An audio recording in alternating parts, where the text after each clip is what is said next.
banjo. Know all there is to know, from masterpieces to deep fried tacos. And if the movie sucks, you might hear them say, there's no telling where the guys will take you. Get ready for a spoiler. Won't say it twice, cause we already warned you. Better watch out, it's gonna ruin the plot. Real spoilers. Real spoilers.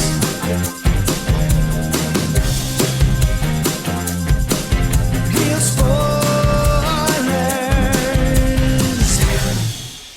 Broadcasting from the lush but not lavish studios located in the basement of the O'Keefe Institute for Advanced Film Snarkitude, this is Real Spoilers, episode 670, The West Side Story.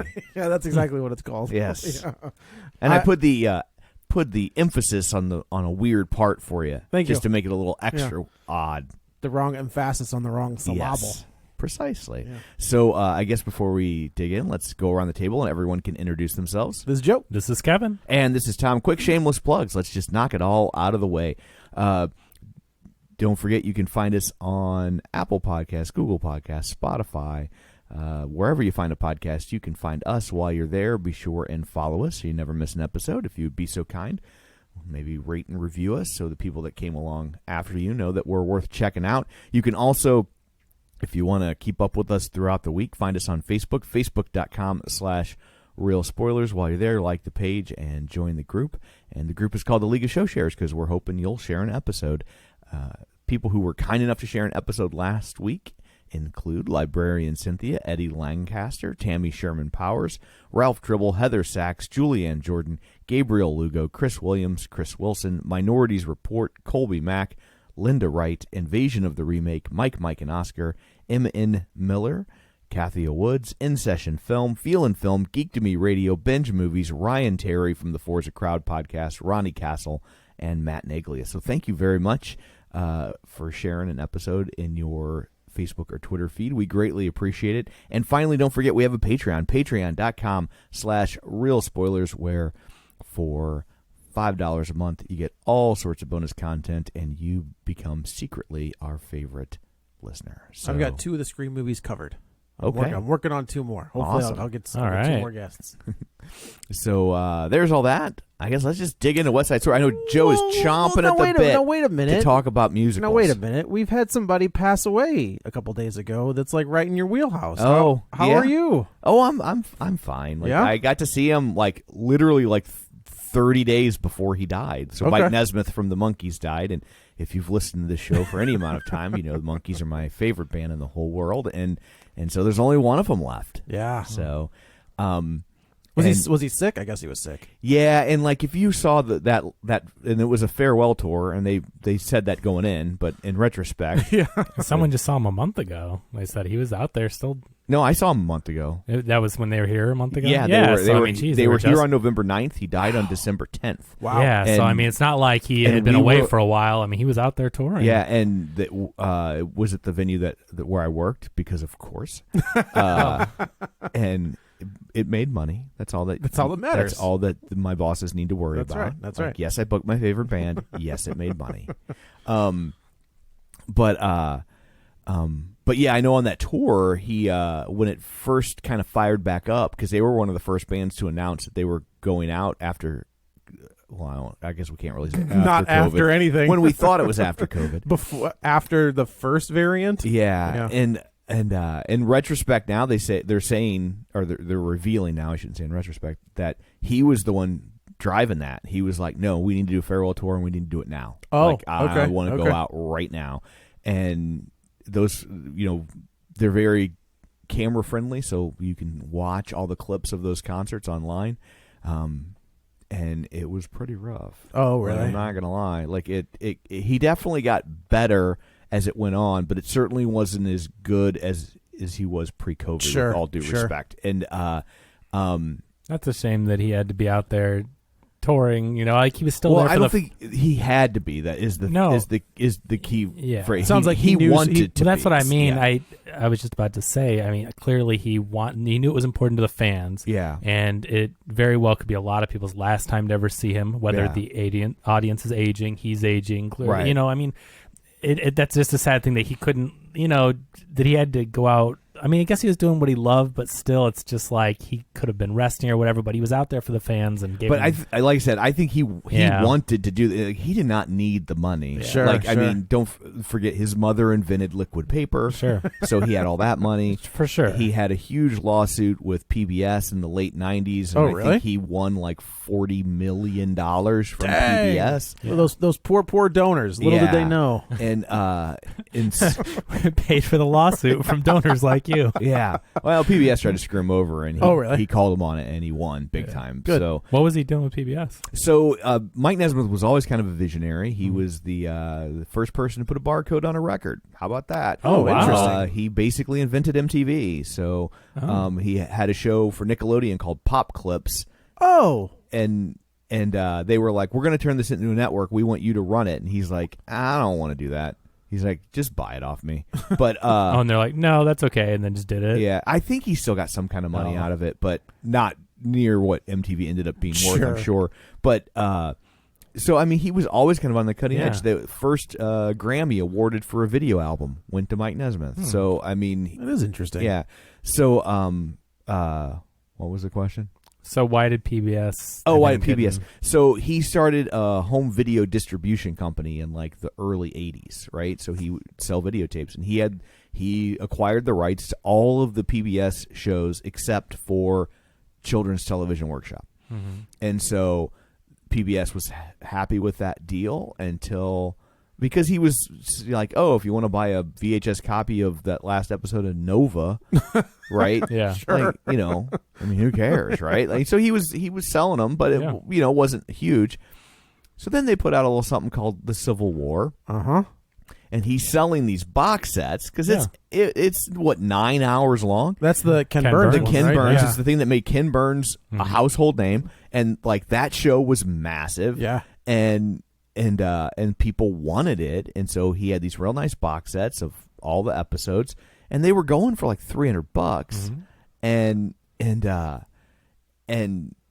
so the way I understand it, it's been a while since I read about it, but the way I understand it, the way the contract was written, PBS could control how many he made, right? Like they would put in the orders for how many he should produce. And in the past, it was Nova, and it was like, Right. oh, make us 6,000 copies of that. That should be fun. So they started like peppering him with orders, like way more, like making him make way more of them than he could sell, even though it was really popular. Oh. And so he's like, whoa, like we don't need these many. And they were like, make them. And they basically bankrupted his company. Right. He couldn't pay to have them all Because then they produced. wanted to get the rights back Right. so they could sell it and make all the money. Oh, that's messed And they up. finally saw the value of it. And then they sued him for breach of contract. And then he countersued them because he was like, well, They're driving me out of business. yeah, like you're ordering things nobody needs to drive me To out of get the business. rights And back. so That's they were God. fighting over that for a while. And then he finally won. And No wonder. I think he won like $40 million. Good for him. Wow. So That's like, crazy. Yeah. yeah, and he was always one of those guys when it came to stuff like that was just in the right place at the right time. Not that he wasn't thinking too, but like with the liquid paper, his this was Mom invents liquid paper, and his rights to that expired in like I think like 2000, Okay. which is like exactly when you want your rights to liquid paper, right? Like by In the 2000, advent of the computer. like, who's using liquid paper anymore? Right. And Now so- you just take your laptop and throw it out the window if you mess up. Yeah. So I guess I'm buying a new one. Yeah. But yeah, so he was always well ahead of the curve. Little ahead. That's always and kind of cool to hear those guys that were just like I remember 2 or 3 steps ahead. Yeah, I remember talking to Peter Tork once, and he was saying, "Hey, I've never seen this in interviews." Just somebody said to me, he goes, Nesmith I've never seen a guy like it. He's like, this guy could fall ass backwards into money like you've never seen. Like I'll call Mike Nesmith on a Monday, and he'll be like, "Well, it's all gone." Like I got sued and my company's out of business and blah blah blah, and I'm gonna sleep on somebody's couch. And then you call him back on a Wednesday and he's like, no, somebody just bought this idea of mine for $12 million. So, no, I'm good. So, Wow. but he always had a love-hate relationship with the Monkees, and Because he kind of dropped out for a bit, right? The last U.S. tour he did with them was in 1969, Right, before he returned in like 2013, I think it was. 2012, something like that. Do we have a sound for like Monkey's Corner? I know, right? Yeah. No, because Tom doesn't bring it up every episode. It's like every other episode. But And you brought it up this time. So. but I will also say that I feel like when Davey died, I thought, well, the Monkees are done. Sure. Like, because Mike would never go back and do anything with them. So I consider this last 10 years of Monkey stuff, it's all bonus. It was amazing. That's pretty cool. I got to see the Monkees in different configurations like 7 times over the last 10 years. I got to see Mike Nesmith solo 3 times. Did you ever get to see like the original lineup together? No, because they only did they stopped in 60 whatever. Peter left in like 69, and then it was the other 3, and then I think in like 70 it was just Mickey and Davey, and then it was done. And then the reunions were always Mickey, Davey, Peter. Mike showed up to like 1 or 2 shows to play like 2 songs. It's always in L.A. So I was, he wasn't going out of the. He was just there. Hometown. and then they did a tour in England in '97 where they played like 4 dates, and that was supposed to come to the States. And then I think if you map out the timing in the middle of all that, like in between the England date and what would have been the U.S. tour, he got his $40 million from PBS. There it is. And he was just like, I think I'm good. Yeah, and sure. So no, I never really was afforded the opportunity to do that. So when did Davey pass away? So Davey passed away in 2012, I think it was. Okay, that was later than I thought. Yeah, Wow. but it's been almost 10 years. Yeah. Well, I guess technically it's been 2 years because he died on a leap year. Oh. He died on February 29th. But so yeah, they put out 2 records in that time period. One was just a Christmas record, which was fine, but they put out that Good Times record, which had songs written by Ben Gibbard from Def Cab for Cutie, and Rivers Cuomo from Weezer, Andy Partridge from XTC. That's cool. Adam Schlesinger from Fountains of Wayne produced it, who was also the music director for Crazy Ex-Girlfriend.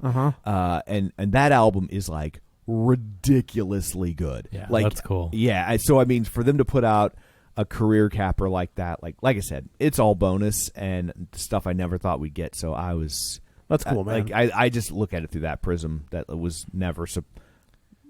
It wasn't supposed to happen. Sure. So we sure. got the last 10 years because Nesmith came back into the fold. So That's pretty cool. thank you. Do you have a musical act that like Is like your thing? is like your thing? No, I not mean, really. besides like New Kids on the Block. Yeah, I mean, I've got my Marky Mark poster in his Calvin Klein underwear. I was like, was he in the band long enough for them to put Marky him Mark on? wasn't in the band. Yes, he was. He was in New Kids on the He Block. was in like one of the very early renditions of New Kids. I think. Yeah, I thought it was the cousin that was in there. That's the brother. Is it And brother? Donnie, yeah. Yeah. Donnie was like the bad boy. Marky Yeah. Mark was in there for like a cup of Yeah, I coffee. thought Marky Mark did something. Donnie's the about bad him. boy. I know. What's Donnie do? Because Marky Mark was like Marky Mark's was pretty committing bad. hate crimes. That was pretty bad. He was Yeah. beating up Asian people He for was- no reason. And Donnie, as far as we know, was tearing up hotel rooms. It's as far as they got with Donnie Wahlberg. I was like, I'd rather somebody beat up a hotel room than some random Asian. it'd be dude. nice, wouldn't it? Yeah. Oh, it's so messed up what these celebrities do, and then they somehow get a pass and people forget, and then they're in hit movies. And Yeah. speaking of, Speaking of, Yeah, West Side Story. So here's what I will say. it kind of felt like a ripoff of Romeo and Juliet. Oh, a little bit, Right? maybe a smidge. Did anyone yeah. else notice that? Yeah, just Okay. a little bit. Steven Spielberg, his career is so interesting as a filmmaker, right? Like early in his career, he's making like the perfect movies. He right? invents the summer blockbuster. He does, and he's Yeah. making Duel. I mean, Duel's a good movie. I think Empire of the Sun is also an interesting movie, but like Jaws and Indiana Jones. So like he's doing all of these, but he's also had his hands in all of like the movies that are the the groundwork of my love of film, right? Like Yeah. everything. I mean, for our time period growing up, obviously a lot of those films, Tom, were a big part of his life too. But E.T. when we were kids, E.T., Poltergeist, Jurassic E.T. came out when Back I was to the 12. Future. So yeah, totally. I mean, I are 13, I guess, but yeah. But yeah, I mean, I saw Raiders in the theater. God, right. That's a perfect movie. Like, you can't. Which me and Joe discovered that later, but see how you saw Raiders, and then you saw E.T., and then we saw Jurassic Park, and then we went. That's the dividing line for us, because Jurassic Park, while I did see that in theaters, isn't one of the ones that I go to. Like it's the 70s and 80s stuff that is like my draw. And I'm not. I think Jurassic Park. You would have been like 10 when it came out, right? I've been like 11. When were you born? 82. Oh, okay. Yeah, but still, I'm like, that's like perfect age for big screen dinosaur I'm watching movie. Superheroes, right? Like superheroes and wrestling and all that. But most people our age would be like, Jurassic Park, that is a touchstone. Yeah, film. Easily, and it still holds up, right? Like it's so, still an amazing. Spielberg's movie. been around doing this for generations, and then he kind of goes in a different direction, right? He starts kind of to make the. I feel like everything up until a certain point is like the For You movies, and then everything after that is the For Me movies, right? Schindler's List. I don't know, like any of that. Like pretty adult, good. He does them hand in hand. He really does. What though? He's Minority Report.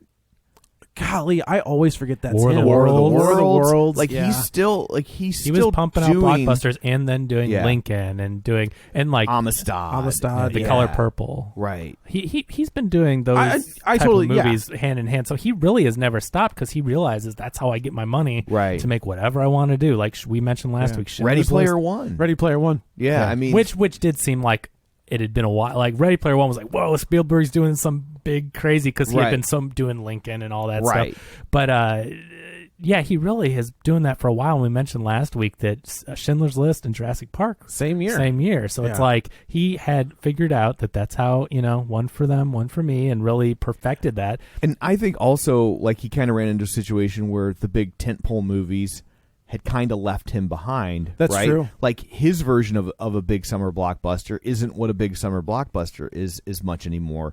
Like, it's superhero movies now, right? He doesn't do superhero movies, and give him Superman. How do you top that? But so I mean, I think he also kind of drifted away from that. Plus, he's in his 70s, so he's probably he's doing what interests him, what he wants now. Yeah. And so what I was trying to get at is like, this is an amazing looking movie. Like this is absolutely one of the most beautiful looking, well shot, like perfectly shot movies I've seen all year. Which you got to give it up to his DP too. Yeah, absolutely. I mean, obviously Spielberg has the vision. The sets and everything involved. Where I have to believe some of that CG. Like building around the sets and things like, but still you've got I think that is a big thing that is missing in film right now, is like that tactile feeling, physicality, right? Like JJ did it, and we talked about that when he did The Force Awakens. Is like, speaking of JJ, boy, there are a lot of lens flares in this movie. He was like, hey, if he can do it, I can do it. I think, with a movie like this, you get the Spielberg's vision, which you get the feel, like it felt like a Spielberg movie. And so he's never done a musical before, but he brings that expertise to it. But he's done a lot of musical numbers. He's got a lot more musicals in his repertoire than you might think. There's like a musical number in 1941. The opening scene of Temple of Doom is a musical number. That's a massive musical number. You're so totally right. And there's a couple others mixed in. I think there's a kind of a musical sequence in Color Purple. Okay. So while he's never done a musical, he has done musical pieces. Mm-hmm. Well, that's sure. I mean, you got to think though. Like, I have to believe that this is the one, right? Like, this is the passion project he's wanted to make for however long, right? Because he's a kid of those movies. Yeah, when the original West Side came out, he would have been like 13 years old, right in the wheelhouse. Right? Won 10 Oscars. Yeah, and it was like nominated for 11 and won 10. Right, it was like crazy. It was the #1 record in America for like 56 consecutive weeks. Yeah, Rita Moreno, first Latin female Oscar winner. Is that right? I believe. I think so. Yeah, but it was groundbreaking. The touchstone. It's a won big 10 Oscars as a classic. But so with this film, he brings his expertise, but you got to give a shout out to the production crew, because this production is amazing looking. So you mentioned the cinematography. Yanis Kaminski is that Spielberg's guy? War Horse, Schindler's List, okay. Minority Report. He's done other things too, but yeah, he's a Spielberg guy. This is a beautiful movie. Like each shot is a piece of art. Yep. Like it really is. You can pause this movie at any point randomly and it looks amazing. Yeah, it really, I mean, hot take, I think this might be better than the first one. I've never seen the first one, so I have no point the first one's really and the first one's really good. Really good. I mean, that's all like sets too, right? Like it's not filmed on location. Is that all? No, it wasn't CG in the original. Yeah, but sure. There's some of it where they're on city streets. Oh, okay. And, but I think that like he fixes a lot of the stuff that hasn't aged well in the first one. Does he? Yeah. Because holy crap, there's a lot of language in this movie that I was not expecting. Yeah, which is fine I get it. Yeah, it's for the time. I mean, it makes sense. If you would have totally sanitized it, it would have taken away. Plus, also, what's the point of sanitizing? The point is that they're racist. Yeah, that's right. Like it's like you can't make a movie about racists, but then make the racist not racist. The whole point is that they're both. These are both poor. Criminal, underprivileged gangs, but then look how the police operate so much better with the whites as opposed to the. It is always like Puerto they don't Ricans. like the white gang, but they like them more than they like the Puerto clearly, Rican gang. And it's the same thing in the original. That's what it was built to be. So you can't take that away. No, I completely agree. It's the message of the movie. It's funny. As I'm watching it. Right, we're talking about the movies of the 70s and 80s, and I think of like the language in those movies, and I started to show Bella, who is now 10, the Bad News Bears, and they get to a certain scene, and they're dropping some language. Leanne walks in the room and she's like, "Nope," and I was like, this movie's one of the best movies, best baseball movie. I get it. Okay, I'm not. This is not a hill I'm going to die on. As long as she's old enough to where you can tell her that this was, she's got to be able to comprehend. I think she's right there on the cusp. It's like they said this back then. It wasn't right then. It isn't right now, but. It's still one of the best baseball movies ever made.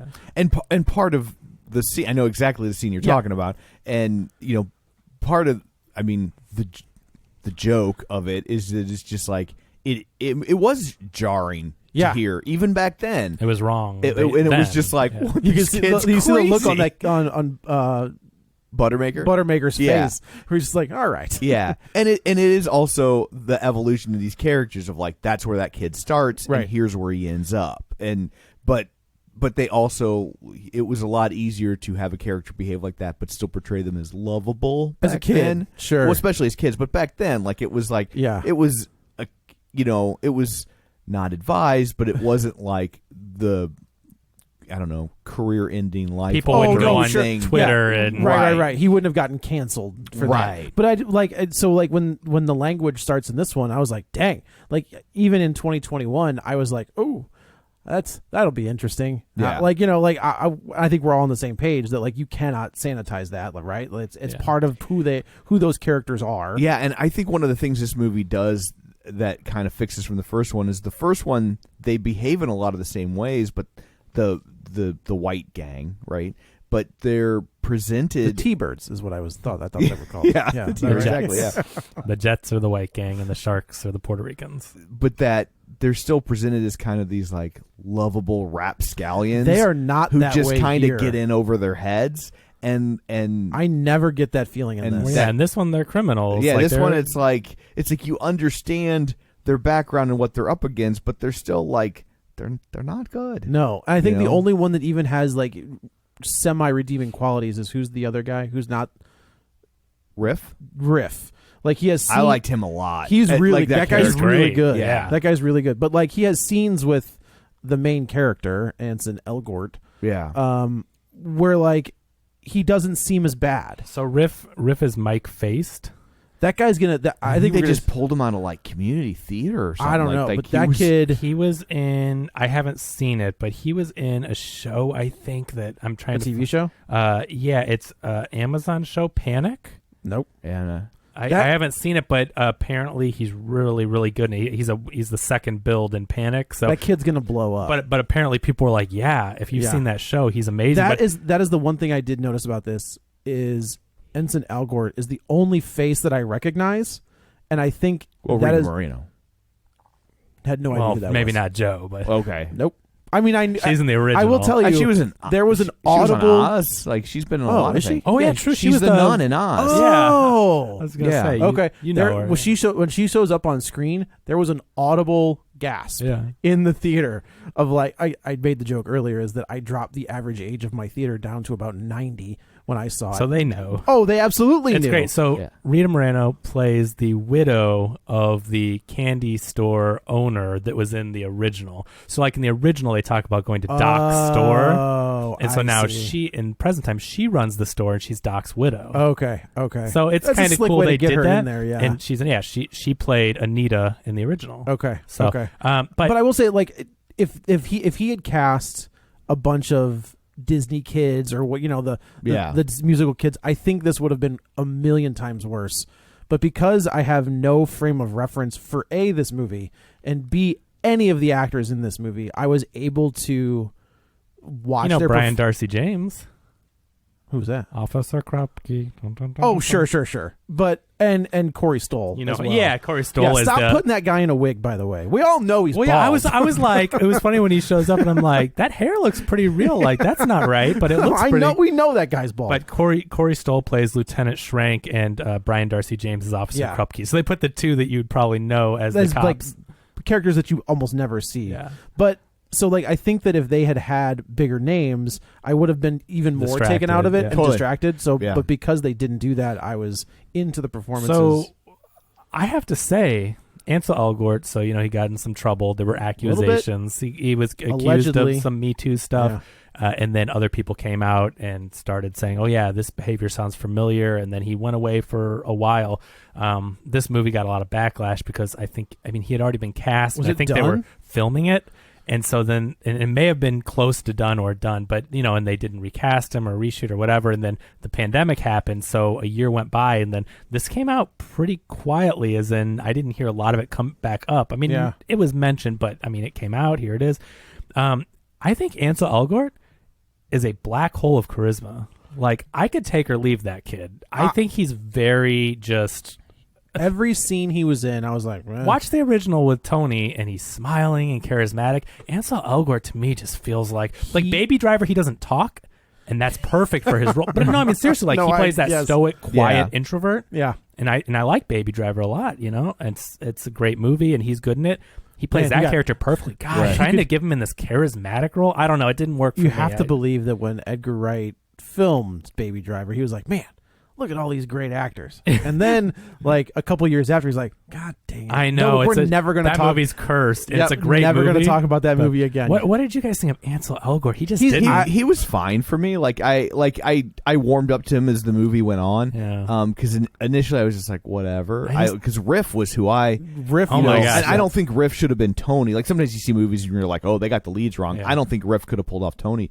But, no, Riff, he was perfect and he as Riff. nailed that kind of, like, I'm in a 50s gang, or I guess early 60s, but without being over the top or cartoonish. Yeah, I felt like he was great. Yeah, but Ansel Elgort, to me, he's so ho hum, plain, non charismatic. I just think he was boring in in Divergent. Yeah, if I remember right, he was the one we were just like, oh Lord, he just doesn't sucks. emote. Like he is such a nothing. You know what I mean? That's what I mean. I don't see the charisma. And hasn't there been a couple actors like of that generation where we're all just like, I don't get it. Like, why do they keep casting? Who was the guy? Who was Harry Osborn in Amazing Spider-Man? Dane DeHaan. That's another one. I'm just like, stop it with that guy. But yeah, I don't know. So it didn't. It was okay. I'm not saying he was bad, but I don't see like what they saw in him to cast him, and I didn't think he was great in it. Do you think Spielberg was looking for his next muse? And what I mean by that is, like, obviously DiCaprio was his guy for a while, and then Shia LaBeouf was his guy for a little bit. So, like, was he looking for, like, that next guy? So this guy was in Divergent. He was in The Fault in Our Stars, right? That was the big one. Okay. Yeah. I think that's the one that after Divergent really blew him up. No, I think that was Fault in Our Stars good. was first. Fault in Our Stars was really good. Okay. And then Divergent was after that. Well, either way, they were all in the same kind of, he became a star and then did Baby Driver and then, stuff happened and then pandemic. And here we are. So I just don't see it. And again, if you go back and watch the original, Tony is so charismatic and smiles and whatever. And I get the charisma and the attraction. And here I'm just like, man, this guy sees this boring, wet noodle. He just seems like so plain. I don't see what. because he's Italian. He's a noodle. Nice. We call it pasta. So anyway, I thought he did an okay job with it, and for like skills I didn't know he had for singing and dancing, he was okay, but I didn't really believe it. Now Rachel Ziegler, on the other hand, that's the gal, was Maria. incredible. Yep. She is so charismatic. She can sing. My God, can this girl sing? Yeah. She is so good. I loved her. She is going to be huge. Did you hear the dig Rita Moreno got in? Yeah. Where she's like, they finally got a girl that can sing. They didn't have to. She's like, they didn't have to dub this one's voice. Yeah.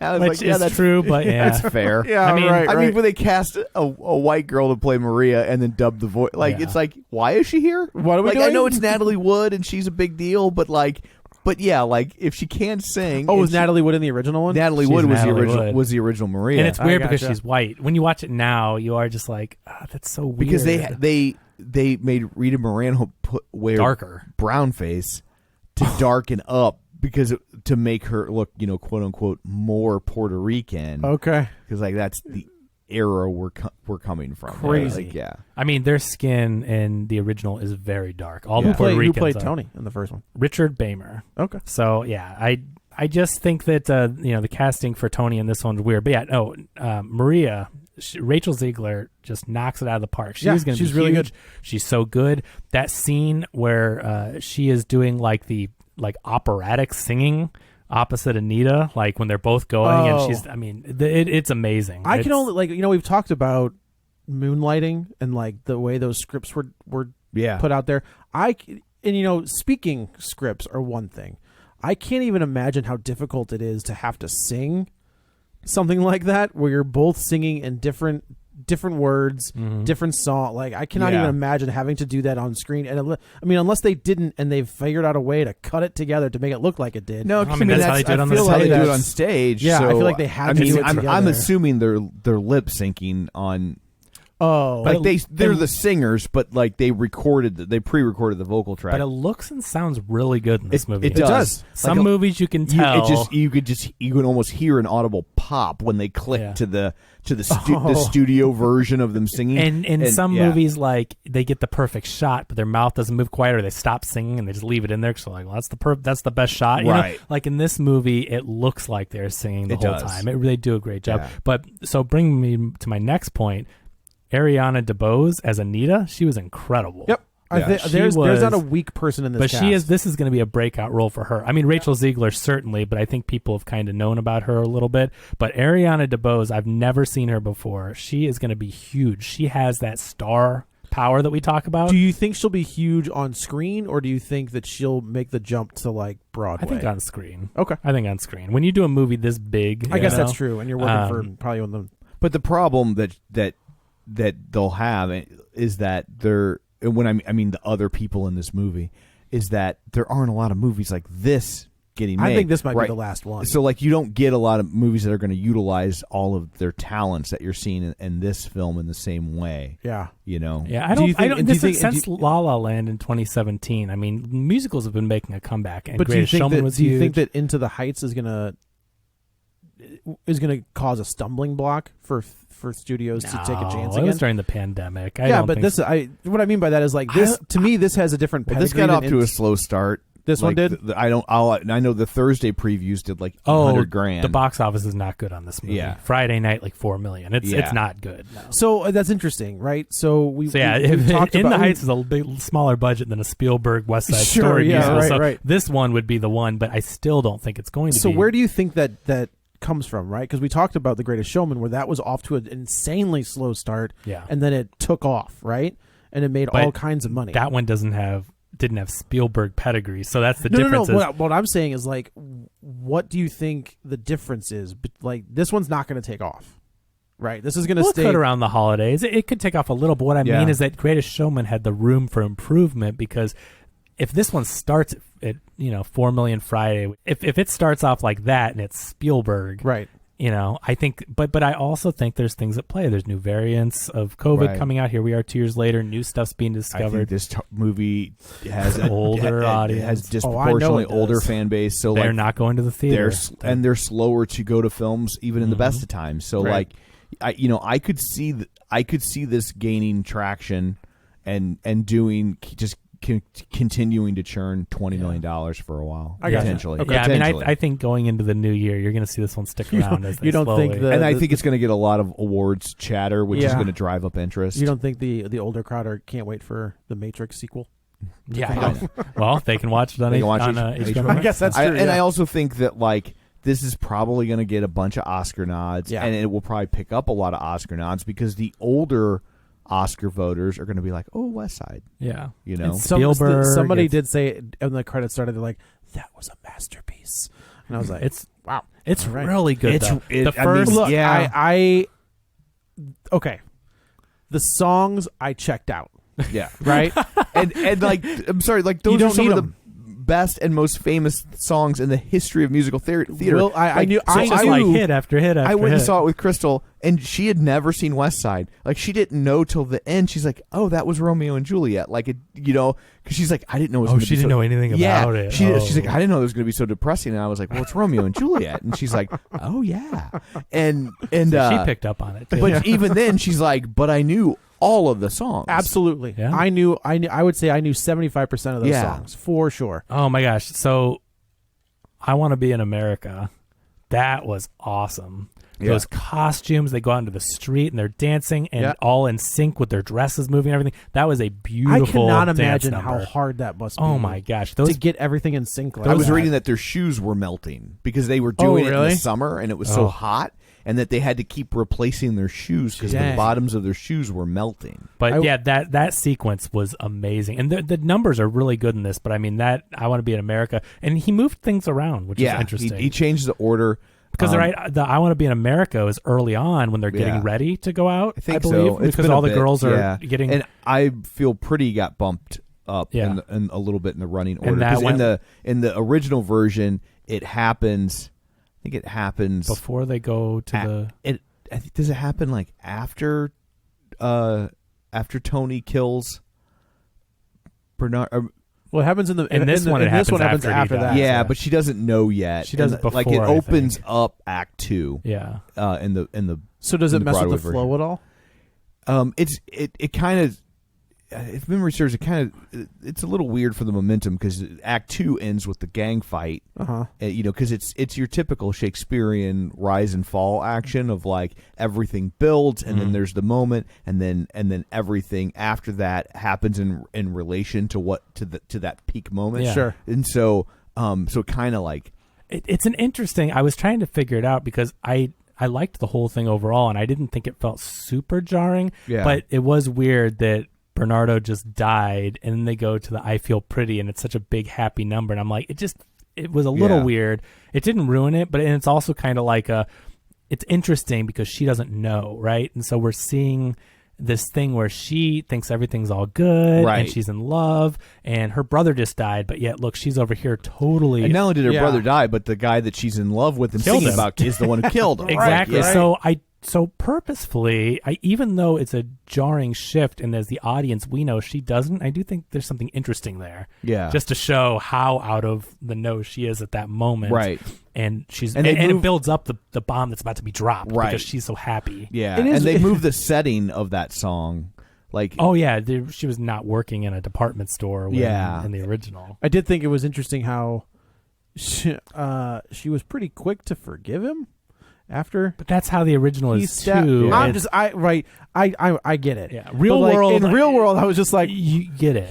He killed your brother, and we know it was an accident. I guess that's true. And we know all the things that he did to try to stop that fight from occurring. And I do think that, and this is just a flaw of the source material, is I do think that maybe we need a little bit more of her hearing that story in a believable manner that to quickly forgive him. He was doing everything he could to pump the brakes on that and he did not purposefully. It feels like he kind of did. No, because he spins. He purposefully beat the crap out of him, but then he runs at him. he but like I think it was out of like. But he kind of spins around holding the knife and like. And they connect like at least the way I remember it, and this is kind of the problem with eyewitness testimony, right? Sure. Like I remember it as him kind of spinning around and them kind of like almost walking into each other. I don't remember him like stabbing. But his best friend and like just adoptive brother just got killed, and so I think it happened without him thinking. I think that he grabbed, is probably true. And so, but I agree, and that's the thing that it's always been with the story, though, whether it's the original West Side Story or with Romeo and Juliet, where it's like this happens, it always happens, and Juliet or Maria always forgive, and it's really quick. So I think you have to go based on the audience knows Tony, right, and how he was trying to stop everything, and Riff wouldn't let him, and all this. So that's just how this story goes. Sure, and so I know if you're watching for the first time, and I thought the same thing knowing it, and I'm like, man, that is quick, and it's your brother, and here's this guy you just met, but you're in love, so it's okay. Like that's just the story. So I totally get that critique. Yeah. But yeah, that was a huge tension moment too. Like in the like I'm with it. Like the whole fight where Tony is trying to stop and Rift is just like on another level of like I'm gonna kill him. You're like, not stopping this train. You're not stopping. Yeah. He's as hard as he's trying to stop that train. These dance sequences when they fight are vastly improved over the original too. That they still have their goofiness. Ballet moments.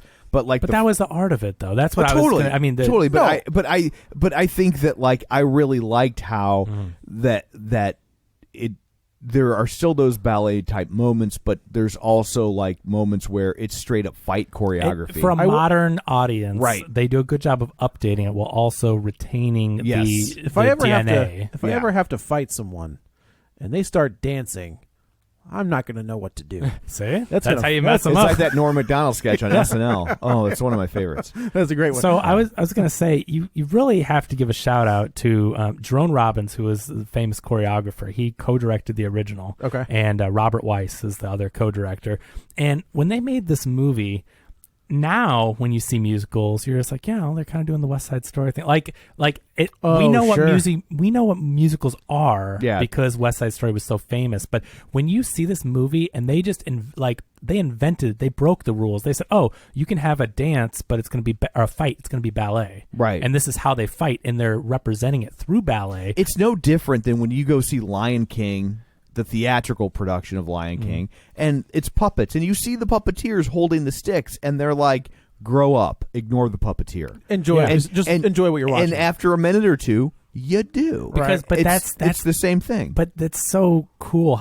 That's the art form of it. But they invented that, right? Like they conceived it, and now every musical has built upon that, and other musicals that have come. But back then,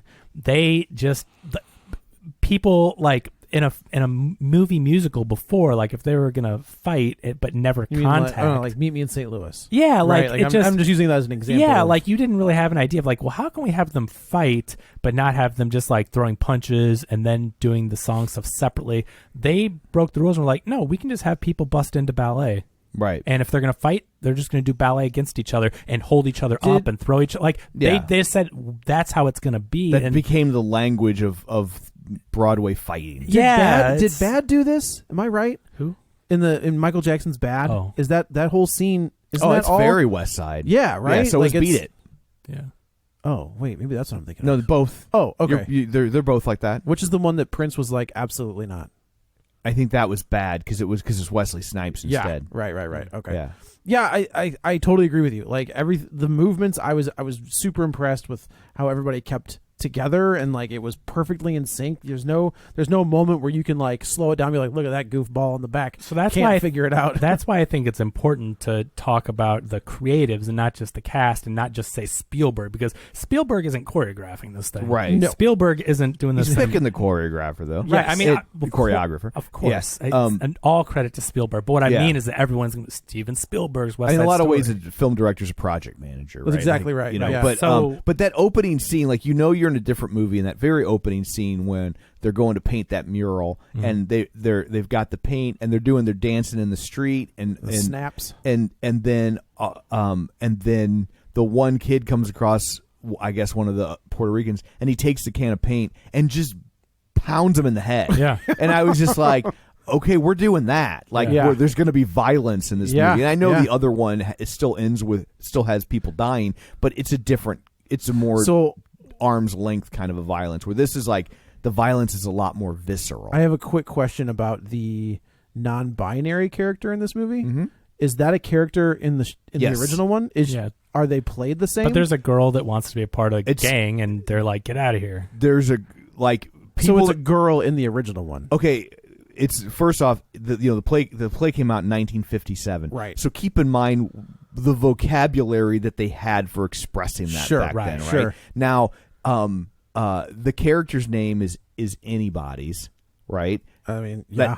That kind of sends a message. Right. Right. Right. And then you ask, was the and then people are going to be like, oh, that original character wasn't trans, and then I'm going to say, I'm waiting on my computer. But even if they weren't, it's a perfect update for today's world. Oh, totally. Well, right? I was like, you're exact. That's but my not point. arguing. I'm saying like to Tom's, like even if the original wasn't, and I know Tom's going to drop some knowledge, but if they weren't, who cares? She was a girl that wanted to be a part of the telling me guys. that character's not trans? But if they weren't, who cares? Like, but I know, but but I'm just saying for the people that are suddenly theatrical purists, and it's like, first off, I don't know how you can love musical theater but have a problem with the LGBTQ community. Sorry, you are like, I don't know what world you're living in, but enjoy your Gilbert and Sullivan, I guess. But most don't. Most people that are fans of the theater and frequent the theater are LGBTQ friendly because that's the community that makes up a lot of it. But like that original character, when you go back and look at it with a modern eye and what we now know about the trans community, like that character's totally trans. And she's and in the original Broadway production, there's a cut song where this character, anybody's, literally sings a song where she has a line like, why can't I be male? Why can't I be big and tough and strong and male? So, I mean, like, they were trying to have that be a part of the story back then. Sure. And they weren't allowed. Without the language for it. Yeah, and they didn't. Yeah, and she wanted to be one of the guys, but people then didn't read it as literally be a guy. Right. They were hang out with these They were dudes. like, oh, a tomboy. And it's like, a lot of those I mean, some of those tomboys grew out of it. Some of those tomboys chose to grow out of it because they knew their lives would be easier, and some of those tomboys just didn't have the verbiage to describe how they really felt and what they really were. But and Jerome Robbins had relationships with male and female. Oh, did he? Mm-hmm. Yeah, I know nothing about So I mean, there's a lot of people involved in this that But yeah, I know some people are trying to paint this as like this is some major revision. Well, that was my question. Is like, was that character in the original, and then was it played the same? It's not a major. And you even get the same line at the end when she goes and finds that Chino's got the gun and comes back and tells them it docks. Yeah, and he says, "Good job, buddy boy." Yeah, that line's that's not fan service to the trans community. That line is in the original production. But it means that they finally saw her as one of the guys. Right. I mean, but now it works on a different level. That's what I mean, right? So that's a perfect evolution. If you have a problem for that, and we're in 2021, I could not think of a better. Totally. If it wasn't directly meant to be that or seen as that, what better thing could you have in modern eyes, which stays so true to the character? It's the I think he even says in this, he's like, don't call me a girl, don't call me a female, don't call me that. Like, there's a whole 2-minute scene where they are having that discussion. But I just thought it was interesting that that character was even in. Yeah, that's the character. Really, it's so close, if not, being interpreted the same way. So I think it's a perfect adjustment for that character. 100%. What else would you do in modern? That's the point, right? 2021. That makes total sense. And it's not. They didn't just come in and say, "Oh, Maria's trans now." right. Well, now you're telling a very different story. Sure. You have a character that wanted to be one of the guys and dressed like one of the guys and looked like one of the guys. Yeah. I mean, that's the character. So right. No, that's crazy, and I think they did a really good job with the representation stuff here.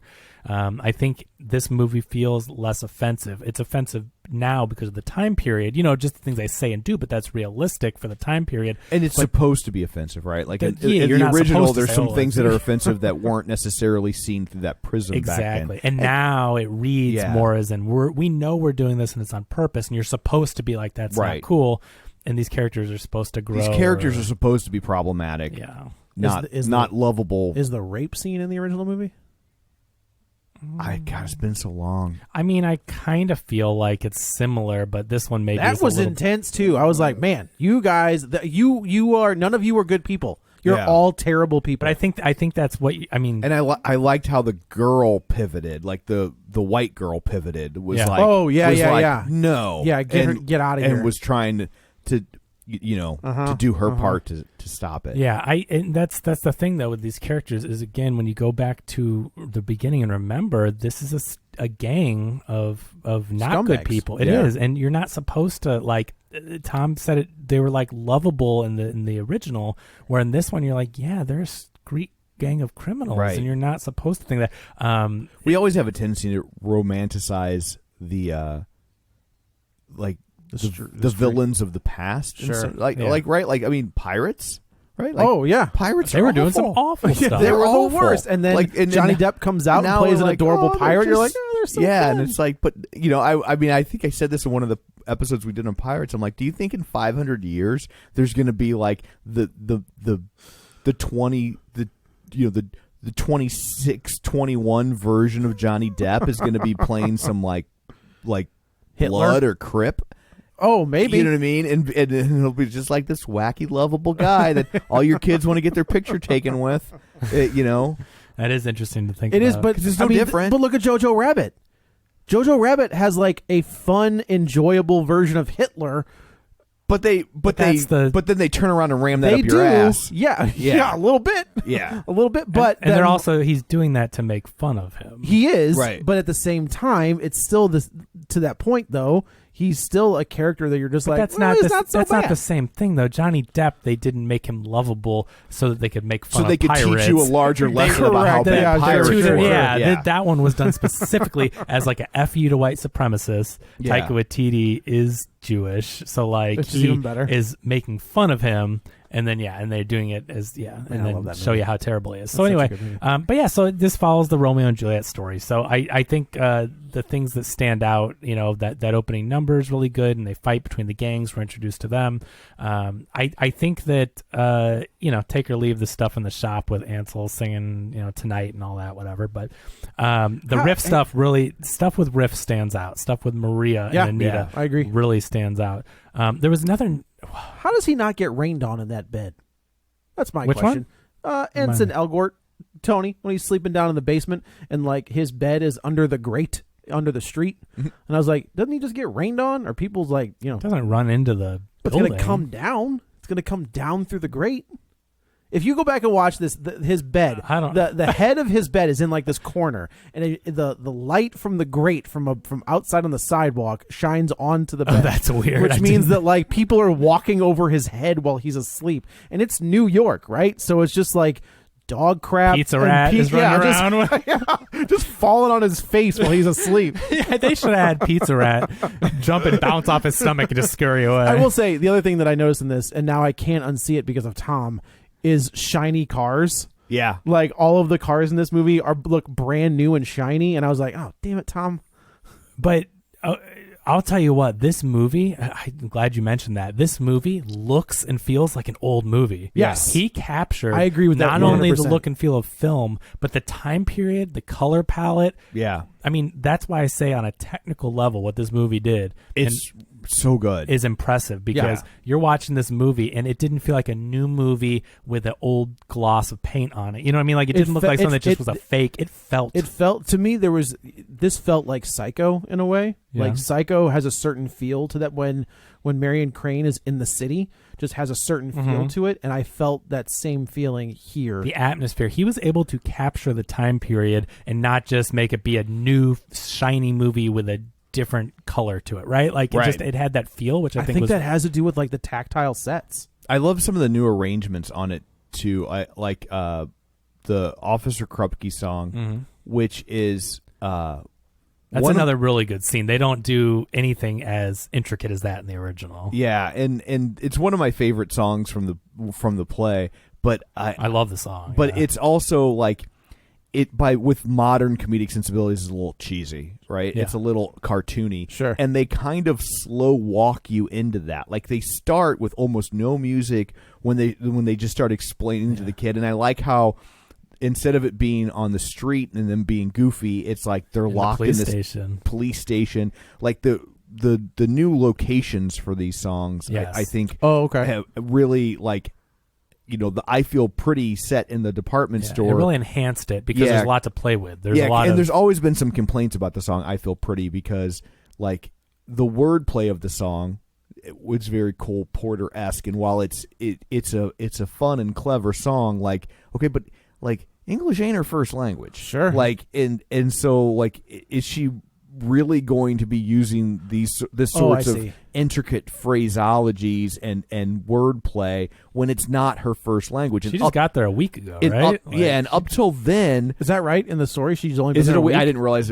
she was that new to the country. She just moved there. I mean, she's been working on her English, and is it in this one or they practice it and they put more emphasis maybe in the original one? They go back and forth between Spanish and another English thing, no subtitles. They just let you live in a world where you don't understand the language, and guess what? That's how they feel in America. Right. So he flips it on you, which is really smart, I think. I did like what the girlfriend would like constantly be on English, practice your English. And which I know is a plot device for the audience, but I did like the fact that like sometimes when you watch these movies, it's like, why are these characters when it's three Spanish speaking people in their apartment? Why are they speaking to each other in English? They're only doing that for us. Right. And so like I liked the transition back and forth. It was smart though that he did that to make you feel like you couldn't understand. But really smart choice. But also with I Feel Pretty, it like the original version, like it can come off as kind of like a little flighty and a little conceited. Where in this backdrop of the store, it's like she's around all these things she can't afford, and she's playing dress up, and it gives it a less like arrogant vibe of like I'm pretty. Like it's like I'm pretty because here's this scarf that costs a week's wages. I'm surrounded by all this pretty stuff, all these things that I'm probably never going to be able to have. I got you because of the world that we're in. Yeah, you know. Okay, that makes more sense. So where is it set in the original one? In the bed, getting ready in her bedroom. She's like getting ready to go out. Okay. I think. Okay. Yeah. So the Officer Krupke one is a really great number. They're locked in the police station. They get word that they're questioning them about the rumble. And so they bring them all in, and then they got to go. So they lock them in there. The trans person.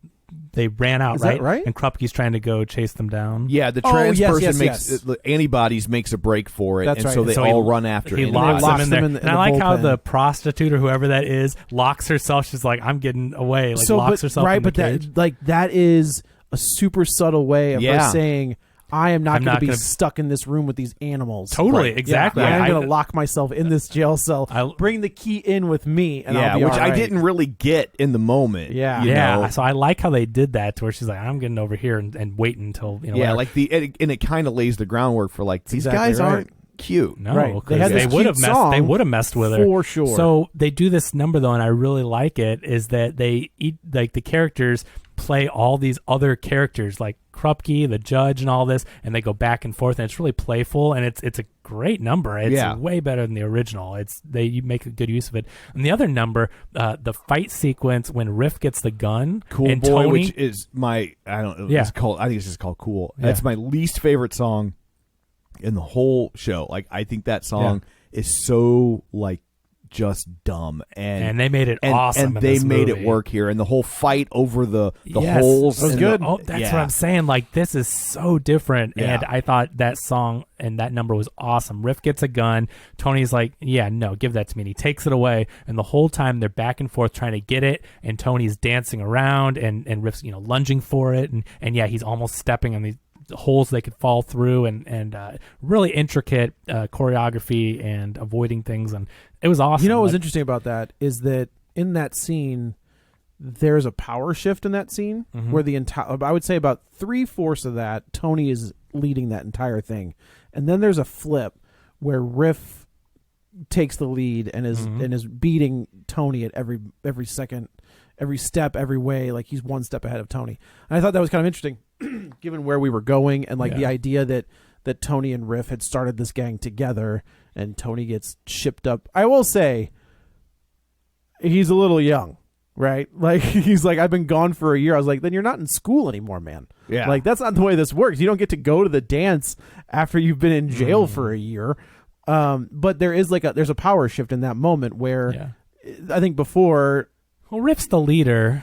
But he wasn't, though, right? Like, Tony was the leader. Tony was the leader, and now that Tony's been gone, Riff stepped in. Well, I think even, like, when Tony comes back, the T-Birds, show up, and they're like, okay, like, we're with...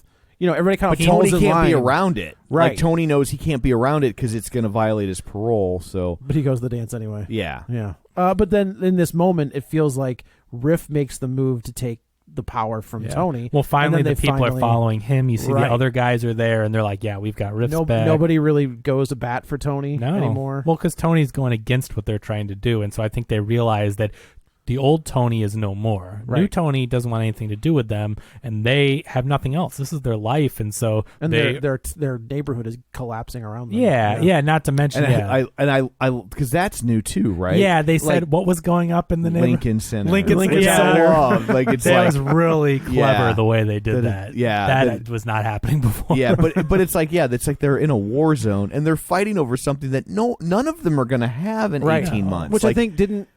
It just heightens the futility. Corey Stahl say that? He's like, what are you fighting for? Right. Like you're going to be out of here in 18 months anyway. Yeah. And it just heightens the futility of it. And that's always kind of the point of Romeo and Juliet, right? It's just how futile it all was. Like none of it mattered. Like this was all dumb. And, and it just heightens that. Yeah. Like it's, yeah. So, I think this was, I was impressed with it from a technical standpoint. I think the story is fine. The story. I mean, no, it is a good story. It's a good story. It's Shakespeare. It's totally. Yeah. This is one of the best stories ever Romeo written. And Juliet. If there's any flaw in the story, it's just that it's been repurposed so many times that the there's no newness to it. Yeah. So like that can make it feel maybe not. I guess that's what I meant. But right? Functionally, the story works amazingly. Just the way. It's like I said, the classic rising fall action that you would learn about in college or in high school English, but it's like everything feeds up to this point, and then when that thing happens, then everything after that happens as a direct result. I mean, that it's literally like it does all the things that we complain about other movies not doing, where you're just like, well, this only happened because it was a coincidence and you needed to move the story forward. Like, there's none of that to the story, right? You're absolutely right. There's none of that. And when Anita gives him the bad information that Maria is dead, like it makes perfect sense, right? Like it's not. Well, I did like that where she's like, "Do you think is that how that goes in the original too?"